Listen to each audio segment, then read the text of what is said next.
दोस्तों,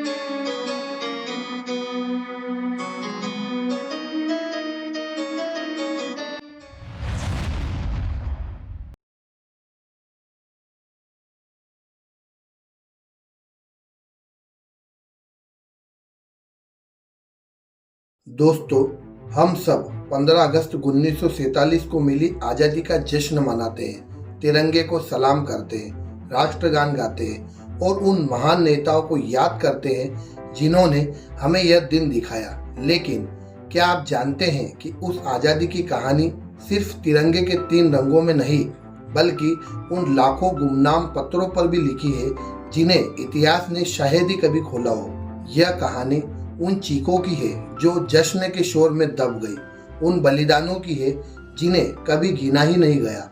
यह वो दास्तां है जिसे किताबों में अक्सर बस एक पैराग्राफ में निपटा दिया जाता है। आज हम भारत के कोने कोने से उठी आज़ादी की उन भूली बिसरी गूंजों को सुनेंगे।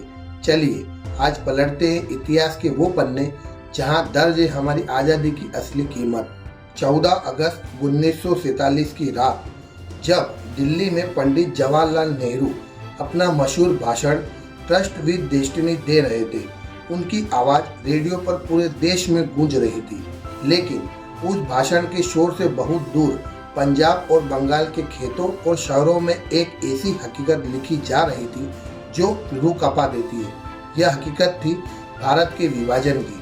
अंग्रेजों ने जाते जाते फूट डालो और राज करो की अपनी सबसे क्रूर नीति का आखिरी दाव खेला था। सिरिल रेडक्लिफ नाम के एक ब्रिटिश वकील, जिसे भारत की जमीन की हकीकत का कोई अंदाजा नहीं था, भारत और पाकिस्तान के बीच एक लकीर खींचने का काम उसे सौंपा गया। सोचिए, एक आदमी ने अपने दफ्तर में बैठकर नक्शे पर एक ऐसी रेखा खींच दी जिसने रातों रात लाखों लोगों को अपने ही घरों से विदेशी बना दिया।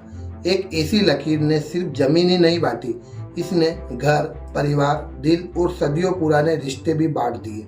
मार्च 1947 में रावलपिंडी में हुए नरसंहार ने आने वाले भयानक वक्त का साफ संकेत दे दिया था, जहां हजारों हिंदुओं और सिखों को बेरहमी से मार दिया गया था।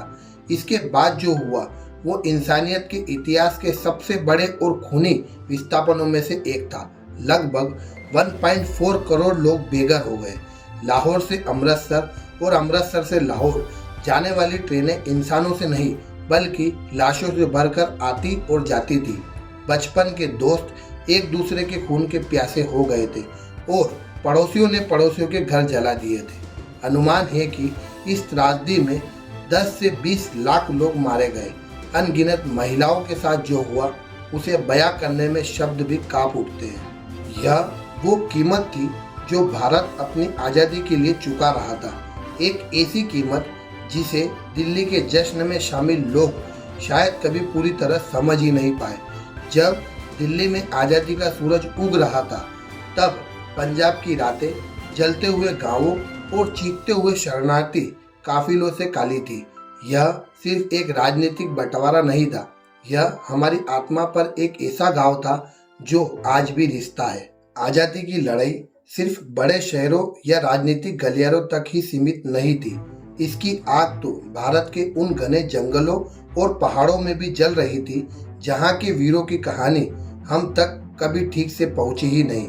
एक ऐसे ही नायक थे बिरसा मुंडा, जिन्हें उनके लोग आज भी धरती आबा यानी पृथ्वी का पिता कहकर पूछते हैं। 19वीं सदी के अंत में जब ब्रिटिश हुकूमत छोटा नागपुर यानी आज का झारखंड में अपनी जड़ें फैला रही थी, तो उसने आदिवासी की हजारों साल पुरानी परंपरा पर हमला किया। अंग्रेजों ने जमींदारी व्यवस्था लागू की, जिसके तहत आदिवासी की सामूहिक जमीन, जिसे खुदकट्टी कहा जाता था, उनसे छीनी जाने लगी।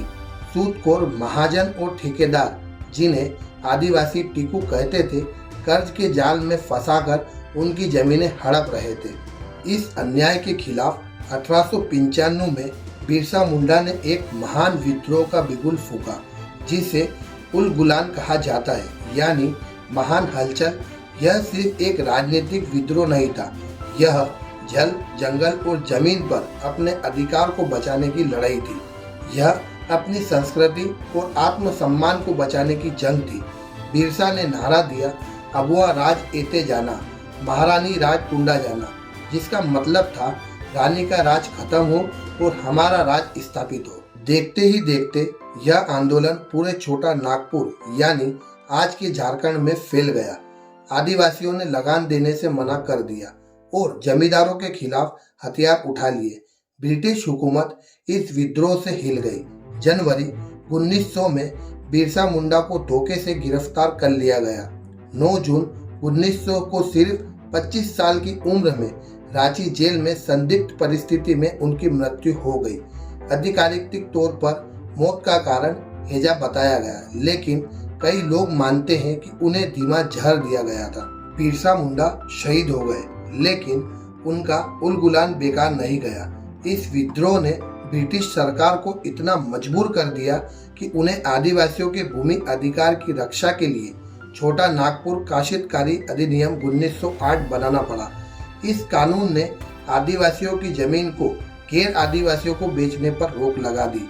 बिरसा मुंडा की कहानी हमें यह याद दिलाती है कि आज़ादी की लड़ाई सिर्फ राजनीतिक स्वतंत्रता के लिए नहीं, बल्कि हर समुदाय के अपने अस्तित्व और सम्मान के लिए भी लड़ी गई थी। जब अंग्रेज फूट डालो और राज करो की नीति से भारत के मजहब के नाम पर बांट रहे थे, तब कुछ ऐसे नौजवान भी थे जो अपनी दोस्ती और बलिदान से इस नफरत की दीवार को तोड़ रहे थे। ऐसी ही एक मिसाल थे पंडित राम प्रसाद बिस्मिल और अशफाक उल्लाह खान। अशफाक उल्लाह खान का जन्म उत्तर प्रदेश के शाहजहांपुर में एक पठान परिवार में हुआ था। उनके दिल में बचपन से ही देश को आज़ाद कराने की आग जल रही थी। वह हसरत उपनाम से बेहतरीन शायरी भी लिखते थे। जब उन्होंने अपने ही शहर के क्रांतिकारी राम प्रसाद बिस्मिल के बारे में सुना तो उनसे मिलने के लिए बेचैन हो गए। बिस्मिल एक कट्टर आर्य समाजी थे और अशफाक एक सच्चे मुसलमान, लेकिन अशफाक की देशभक्ति और अटूट इरादों ने बिस्मिल का दिल जीत लिया। जल्द ही दोनों की दोस्ती हिंदू मुस्लिम एकता का प्रतीक बन गई। उस वक्त क्रांतिकारियों को अपने आंदोलन को आगे बढ़ाने के लिए हथियारों और पैसों की जरूरत थी। तब राम प्रसाद बिस्मिल ने साहसी योजना बनाई, अंग्रेजी सरकार का खजाना लूटने की। 9 अगस्त 1925 को बिस्मिल, अशफाक, चंद्रशेखर आजाद और उनके साथियों ने लखनऊ के पास काकोरी स्टेशन पर ट्रेन रोककर सरकारी खजाना लूट लिया। इस घटना को काकोरी कांड के नाम से जाना गया। इस लूट ने क्रांतिकारियों के हाथ सिर्फ 4601 रुपए लगे, लेकिन इस घटना ने ब्रिटिश साम्राज्य की नींव हिला दी। ब्रिटिश सरकार बौखला गई। एक एक कर सभी क्रांतिकारियों को गिरफ्तार कर लिया गया। जेल में अंग्रेजों ने अशफाक उल्लाह खान को तोड़ने की बहुत कोशिश की। उन्होंने उन्हें राम प्रसाद बिस्मिल के खिलाफ भड़काया, कहा कि बिस्मिल एक हिंदू राष्ट्र बनाना चाहता है, लेकिन अशफाक ने गरजते हुए जवाब दिया, राम प्रसाद मेरे भाई है और वह कभी ऐसा नहीं सोच सकते, तुम हमें बांट नहीं सकते। आखिरकार काकोरी कांड के लिए राम प्रसाद बिस्मिल, अशफाक उल्लाह खान, रोशन सिंह और राजेंद्र नाथ लाहाड़ी को फांसी की सजा सुनाई गई। 19 दिसंबर 1927 को सिर्फ 27 साल की उम्र में अशफाक उल्लाह खान को फैजाबाद जेल में फांसी दे दी गई। फांसी के तख्ते पर जाने से पहले उन्होंने कहा था, मैं भारत की आज़ादी के लिए फांसी पर चढ़ने वाला पहला मुसलमान होने पर गर्व महसूस करता हूँ। अशफाक और बिस्मिल्लाह की दोस्ती और उनका बलिदान इस बात का सबसे बड़ा सबूत है कि आज़ादी की लड़ाई किसी एक धर्म या जाति की नहीं, बल्कि हर उस हिंदुस्तानी की थी जिसके दिल में भारत बसता था। तो ये थी 1947 के स्वतंत्रता संग्राम की कुछ अनकही दास्तां। विभाजन की त्रासदी में उजड़े लाखों परिवारों की कहानी, बिरसा मुंडा के नेतृत्व में अपने जल जंगल जमीन के लिए लड़े आदिवासियों की कहानी और अशफाक उल्लाह खान जैसे वीरों की कहानी जिन्होंने मजहब से ऊपर देश को रखा। ये कहानियाँ हमें याद दिलाती है कि आज़ादी हमें तोहफे में नहीं मिली। इसके लिए देश के हर कोने से, हर समुदाय से अनगिनत लोगों ने अपना सब कुछ कुर्बान किया है। उनके बलिदानों को याद रखना सिर्फ इतिहास को जानना नहीं है, बल्कि अपनी आज़ादी के लिए सही मायनों को समझना है। आज जब हम अपनी आज़ादी का जश्न मनाएं तो उन गुमनाम शहीदों को भी जरूर याद करें, जिनकी वजह से आज हम एक आज़ाद देश में सांस ले रहे हैं। तो कैसी लगी आपको इतिहास के इन भूले बिसरे पन्नों की सैर? कमेंट में हमें बताइए कि आप अगली बार किस गुमनाम नायक की कहानी सुनना चाहते हैं। वीडियो पसंद आया हो तो लाइक जरूर करें, इस वीडियो को शेयर करें ताकि ये कहानी हर हिंदुस्तानी तक पहुँचे। फिर मिलते हैं एक नए वीडियो में। जब तक के लिए जय हिंद, जय Bharat. Respect Indian army, respect Indian police force.